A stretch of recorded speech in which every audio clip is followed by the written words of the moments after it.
You may have heard of a Dutch test. Well, this is a hormone test that we use regularly in clinic. In this video, I'm going to explain the difference between blood tests and the Dutch hormone test, why even do a Dutch test, and why do the Dutch test with Pippa Campbell Health. So what is a Dutch hormone test? Well, it's a dry urine test as opposed to a blood test. So what you actually do is you pee on little pieces of paper, and that urine collection tells us a whole wealth of information about your hormones. So what's the difference between a blood test that you can get with your doctor and the Dutch hormone test? Well, actually, I like both, but they do different things. So a blood test really just is a simple look at what your levels are. But the Dutch hormone test can do so much more, as well as looking at your levels such as estrogen, progesterone, testosterone, androgens such as DHEA and DHT, as well as cortisol. Now, it's very good to have a look at all these levels, but we really want to know is, what are your hormones actually doing? Are they attaching to the receptors? And are they actually getting into your body tissues so they can work? This is really, really important because your symptoms may not be to do with whether your, say, estrogen is high or low. It might be to do with the fact that you are just not detoxing your estrogen very well through the liver. And this could cause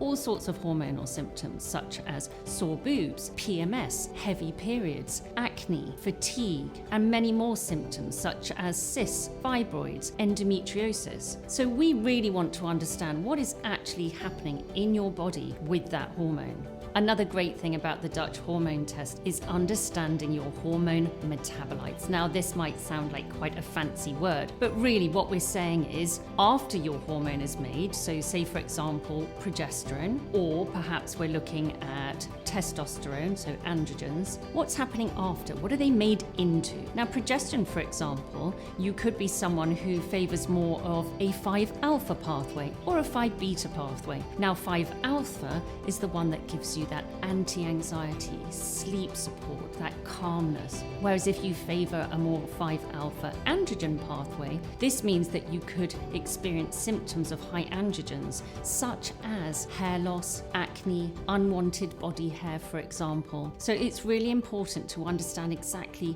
what your hormones are doing after they've been made, looking at the whole journey, because hormones don't work solo. They all work together in harmony. So why do a Dutch hormone test with Pippa Campbell Health? Well, we are experts in our field when it comes to Dutch testing. We've had years and years of experience and training directly with Dutch USA. We do thousands of Dutch tests. So we are all very experienced in understanding the nuances of the test and relating that to a client's symptoms, as well as understanding what to even do with that information. It's really important not to just go and have one of these tests without going through somebody who really knows what they're doing. The diagnostician is the key to your answers. So if you've been struggling with symptoms of hormonal imbalances, I highly recommend that you do a Dutch test. It's something I do as well, and it's really helped me understand exactly what's going on with my hormones and why many years ago, before a Dutch test even existed, why I struggled so much with PMS. And now in perimenopause, again, it's really insightful information because my hormones are changing. It's one of the most fantastic tests I think you can invest in.